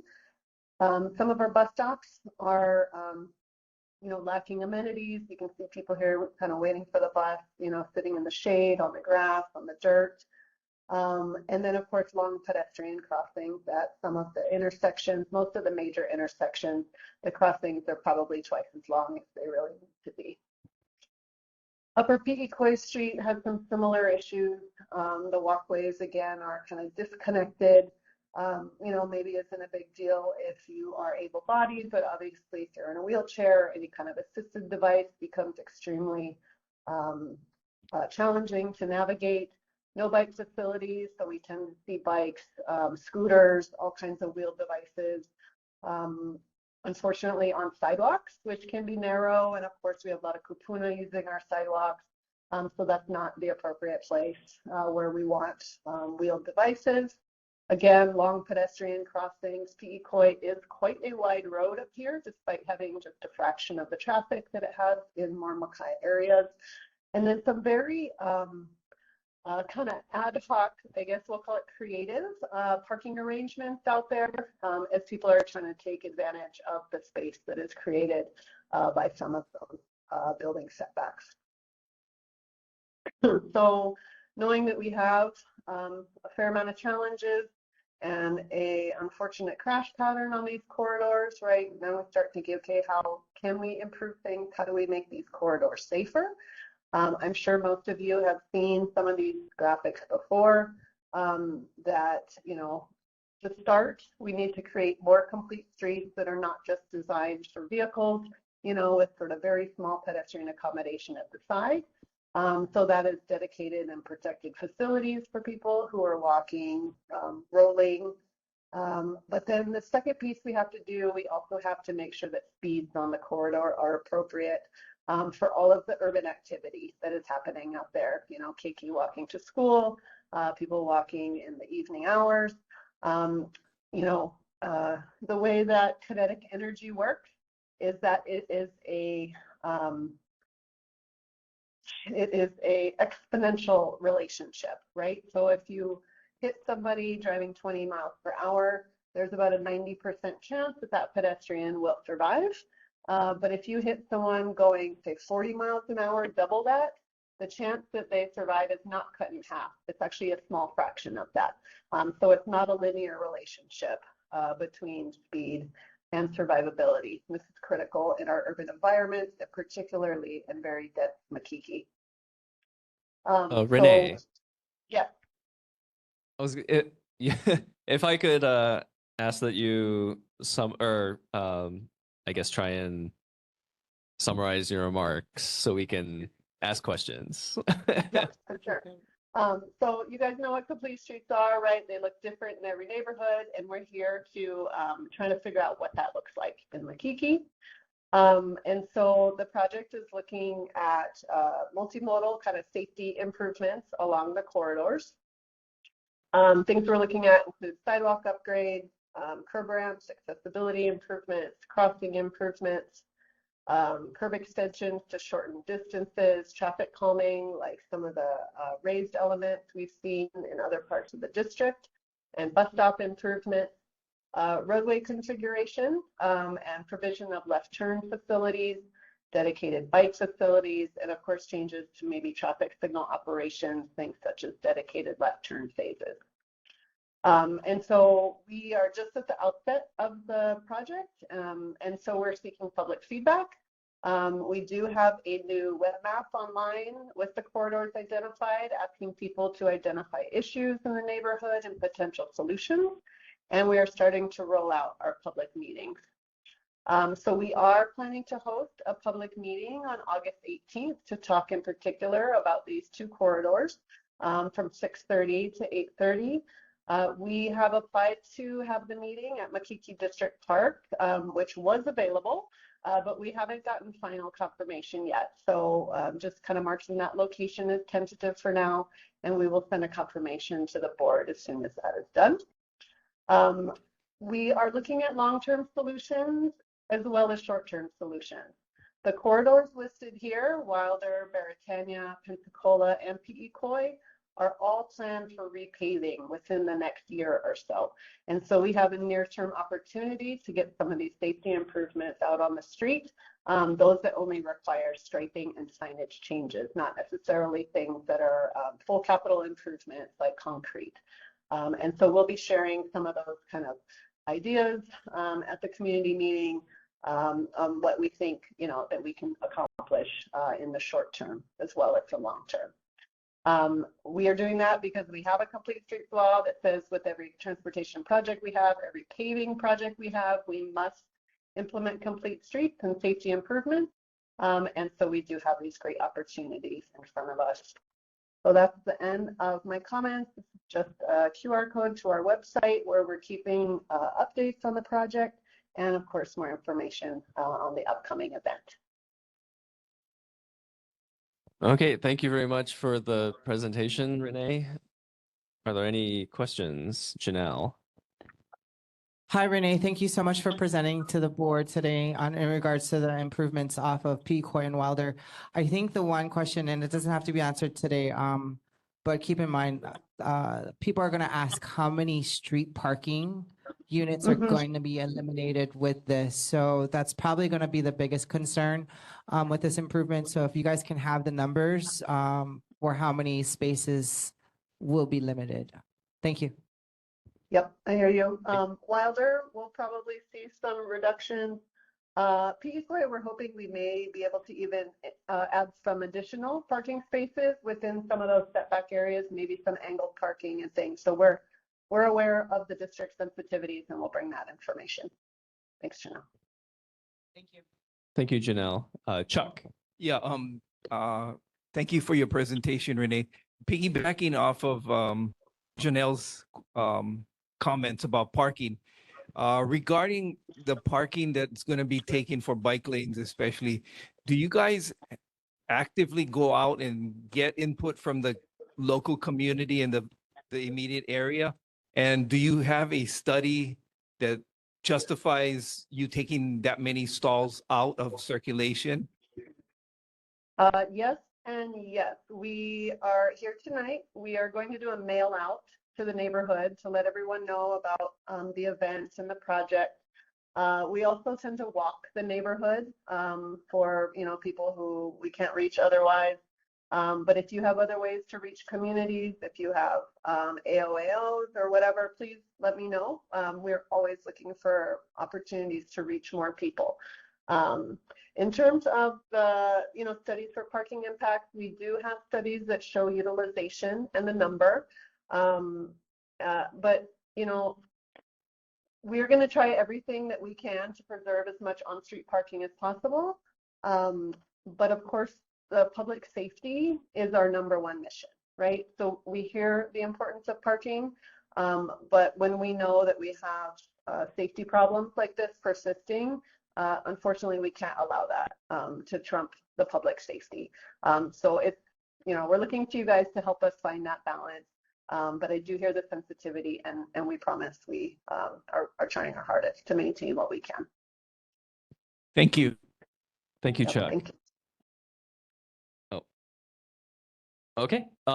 With no further questions, I suppose, if you don't mind sending that presentation to Curtis, so that he can then, I know everyone would very much love to see this presentation in their free time. I have one comment, please. Oh, sorry, I didn't see your hand up. Claire, go ahead. Thank you, Chair. Renee, thank you for this is such a huge job you're doing. Thank you so much. Because that Wilder Peacoy area I'm a frequent flyer on there, both on foot and with my tiny little Scion IQ car. And my experience day or night has been badly driven bicycles and e-bikes and mopeds. And I'm talking U-turns in the middle of the road kind of thing. And that traffic light at Peacoy Wilder it's just so long that by the time it turns green, you're going pedal to the metal. And again, I drive, fortunately, a little 4-cylinder nothing car, because the other day I was at that light and it finally turned green. I was ready to hit it. And a bicyclist just came sauntering along in front of all of us. Could have gotten himself killed so instantly. So I'm hoping there's going to be more education and enforcement on the two-wheeled people for their use of the road safely, because again, these illegal U-turns and crossing intersections against the light, this is a problem. So is running the red light at the corner by the fire station, the right on red. So I'll go on your website for the rest, but I did want to mention those things and hope that bicycle safety and two-wheel safety is a priority re-education for the neighborhood as you develop these lanes. Thank you, Renee. Thank you, Chair. Of course. Thank you. Thank you, Claire. Okay, seeing no further questions, thank you very much, Renee, for the presentation. And again, yes, please email us the presentation. Yep, thank you for the time. Okay, next up we have adopting a resolution honoring the memory of Eddie Cruz Ochoa Jr. and calling for immediate pedestrian safety improvements. Janelle? Thank you, Chair. Thank you, Board. I had the honor of working with Ian Ross and the Ochoa family, which I'd like to recognize them. Mom and Dad are here.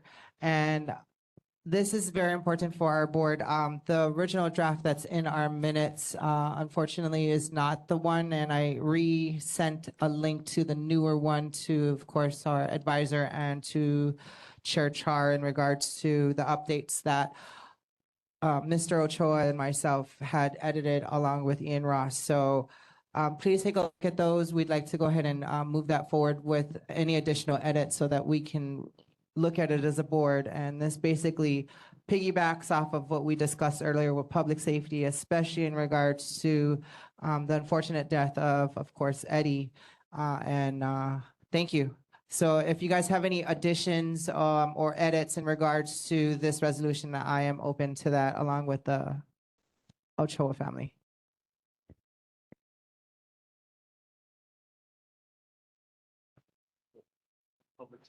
Oh, I should make a motion.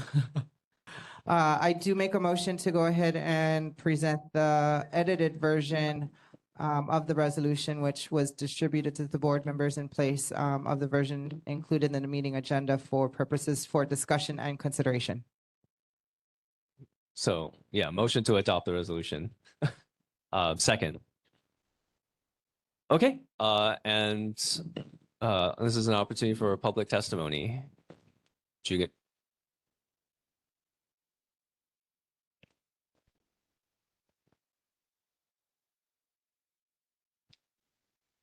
Hi, thank you so much. My name is Sepe Ochoa. I'm the mother of Cruz Eddie Ochoa Jr. And this is his dad right here. I heard earlier of how you guys have already moved on, try to make some changes in the areas that we have asked about the trees and the signs and all those things. So we really are grateful. And we are here standing here because we really don't want another life or another family go through grief like we do right now. It's difficult as it is, yeah. We really appreciate all those changes that has been done. And right now we are also trying to see if we can also pursue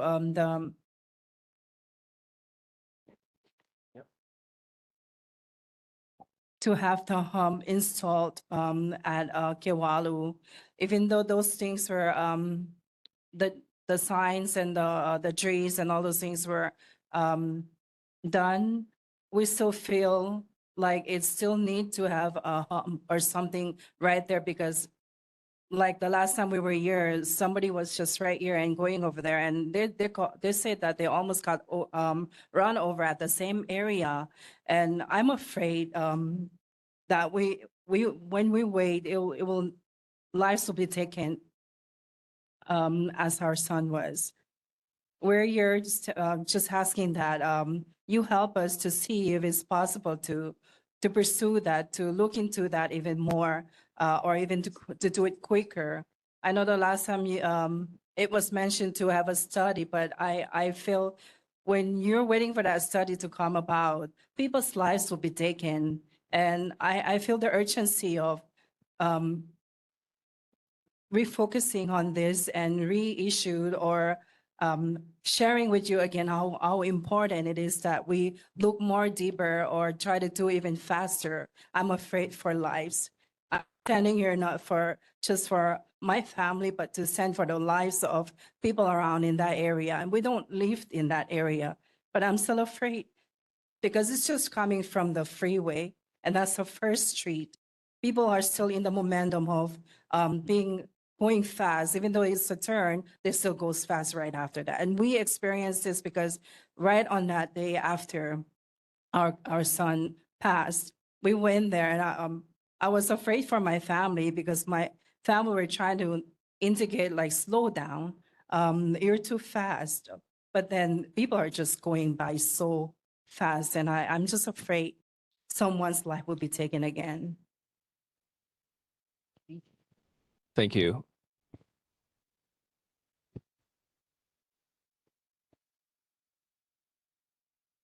Go ahead. If you can give us your name, please. My name is Eddie Ochoa.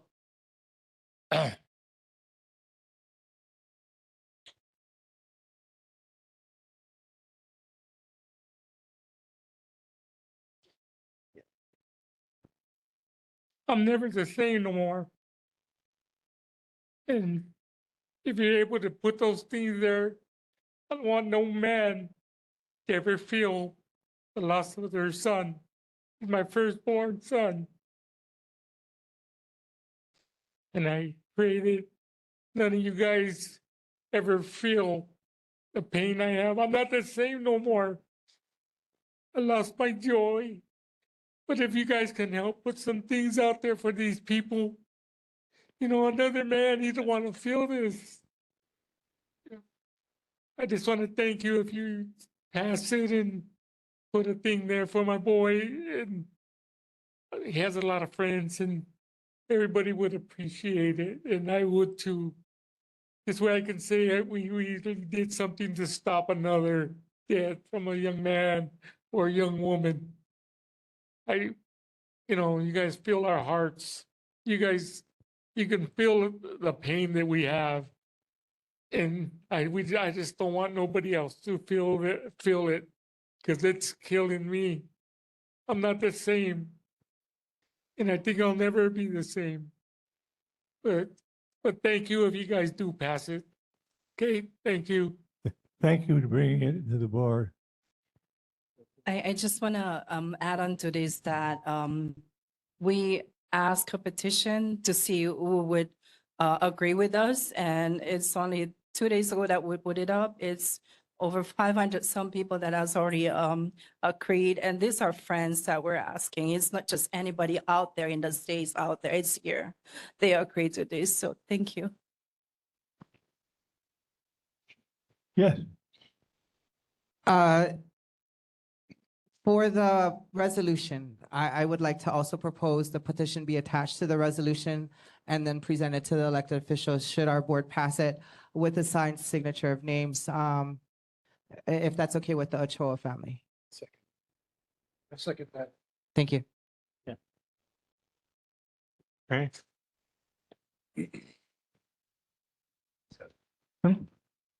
Yeah. Anybody else? Yes. I first learned about this terrible tragedy. So, pardon me, I need to introduce myself first. Ian Ross, Makiki resident. I first learned about the terrible tragedy during the memorial service they held on the street in April, and it was during this meeting, and I came late that day, and I spoke with the family, and they asked me to share at that time the importance of this board to act. And it's taken some time, but now there's a moment when you can act and you can do something.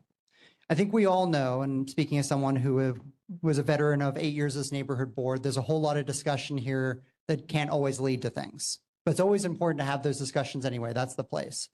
And then there are those moments when really important actions come up when you can be in alignment with community and call for something urgent and be a part of something big. And I think tonight is one of those moments. And so I want to urge all of you to vote for this resolution. I will also add to Curtis, I went ahead and shared the URL with you.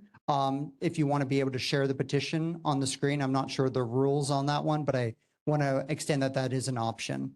I also want to thank the chair for putting this on the agenda. I want to thank Janelle for drafting this resolution and staying on top of things. This is an important one, and I'm really grateful to the family to be here. In closing, grief is often very private.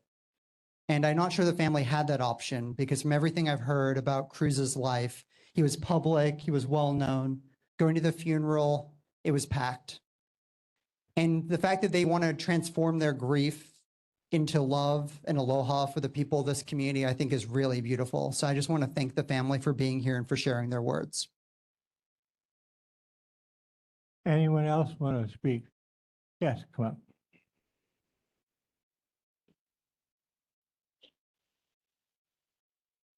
Aloha, I'm Bridget Scott. I was there that night when that accident occurred. I heard it. Many of us who live around this neighborhood step outside. Those of us who are dog walkers, we step out to look to see if that's somebody we know. Because unfortunately, that wasn't the first, wasn't going to be the last. It's our most recent fatality, without a doubt. and I am so sorry. And I am so grateful that they are sharing their grief publicly. I don't know what the resolution says. I haven't seen it. I do know how quickly people responded with the McKinley High School tragedy and the urgency, because it was a public space that's well-traveled. That is an exceedingly well-traveled street that people pay little attention to until you're trying to go up and down it. There's been many an accident at the corner of Kiwalo and Wilder with cars turning against the light, against their red. Many an accident. Same way on Ke'aumoku and Wilder, many people turning against their red, not paying attention to people in the crosswalk, the bicyclists who don't slow down at an intersection. So yes, whatever we need to do, it needs to be done with some urgency. There was years ago a little portable machine that you put on the side of the road and it said what your speed is. Why can't we get that quickly on Kiwalo for people to see what they're doing? Quickly on Wilder. I know when I see it coming down from the cemetery, I say, uh-oh, time to slow down. We need to pay attention, and we don't, because there's nothing that shows us that flashing light that says, slow it down. So if we can get those, they're portable, at least it's a start to call attention to our own actions so that we can be better participants in our neighborhood. Thank you. Anyone else?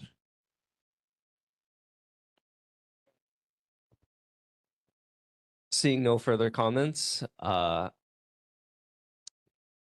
there any objections to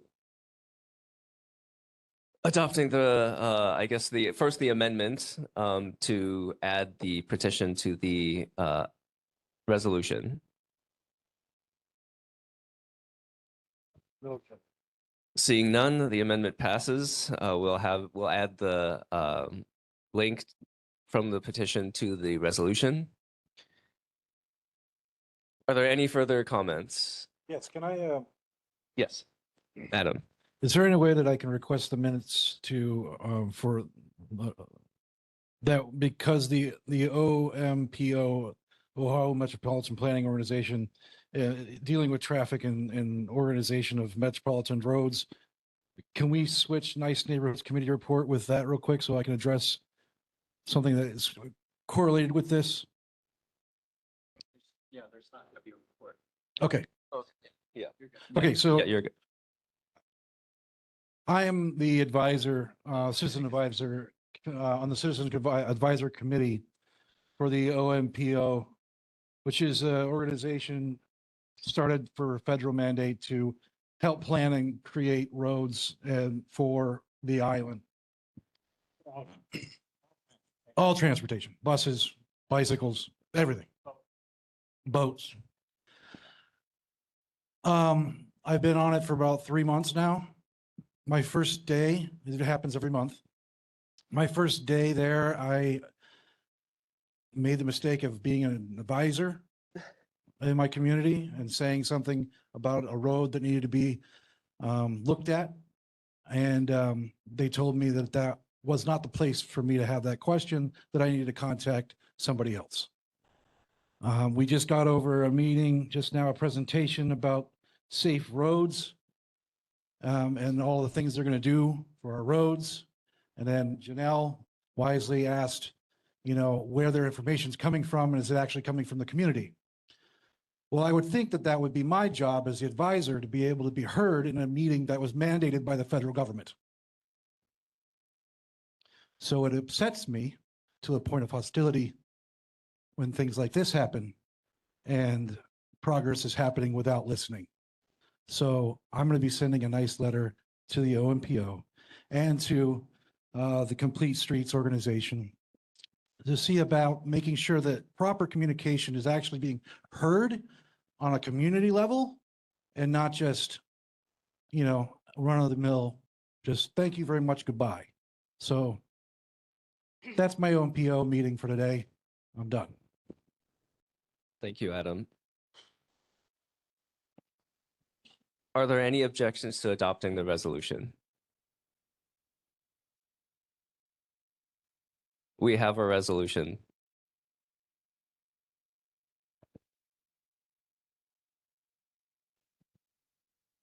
Okay. Sorry.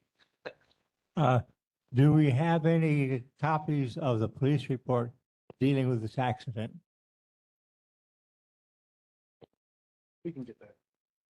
We can request that. Yeah. Yeah, but that would be information we need to have before we send it for resolution. Yeah, we'll go. I'm going to be, Ian Ross again. I'm going to be a little careful of my words here. I did get a little bit of an update today on this one. Following the collision, just because I refuse to use the word accident in these cases, following the collision, there was a detective assigned, and there's been very limited communication with the family. My understanding it's now above 0 for the first time. But there was, at the time when the resolution was first being added, and there was speaking at the meeting a month ago, there had been no communication between HBD in terms of the investigation and the family at that time. So I'm not sure if we have much to update you on in terms of deliverables at this time, Vice Chair. Thank you, Ian.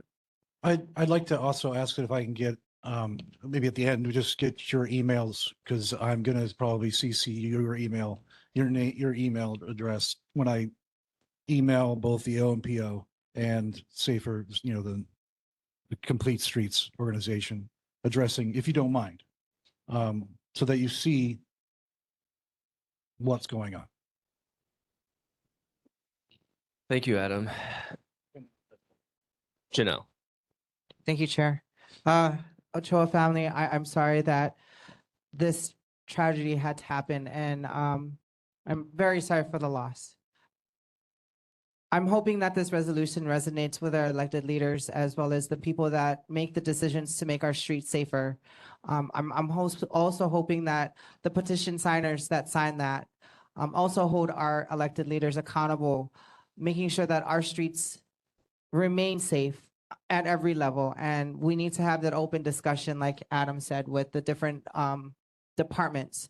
But more importantly, I want to try to make sure that this resolution prevents another tragedy from happening and occurring in our community and other communities.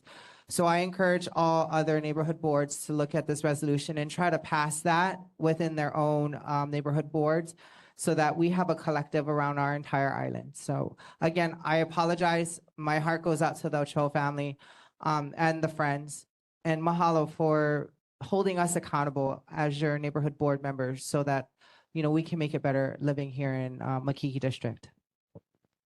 Thank you. Thank you, Janelle. Okay, are there any final comments? Seeing none, thank you very much. Moving on to the discussion on Makiki Canal and stream improvements. Seeing seeing none, we'll move ahead to, well, we just had Adam present for the OMPO report. So we'll go ahead and go on to the board announcements. The next regular meeting, the Makiki-Lower Punchbowl-Tantalus Neighborhood Board Number 10 is scheduled to meet on Thursday, August 20th, 2026 at 6 p.m. at Makiki District Park. Excuse me, Nate, just one quick question. I think you need to get the correct name of the streams. If there's no canal that should be listed, it's not, there's not a canal. So I think you need to get the original stream names so you can correct it, so everybody will start thinking the best way with the language. That's all I wanted to say. Thank you for your comments, Laura. Thanks. Yep, at Makiki District Park, Old Makiki Community Library, second floor, and online via WebEx. The meetings can be viewed on Olelo Focus 49 on the first Friday at 9 p.m. and third Sunday at 3 p.m. Follow us at www.facebook.com/MakikiNB and visit www.honolulu.gov/NCO/NB10 for Makiki Neighborhood Board info. And we'll go ahead and adjourn at 8:05.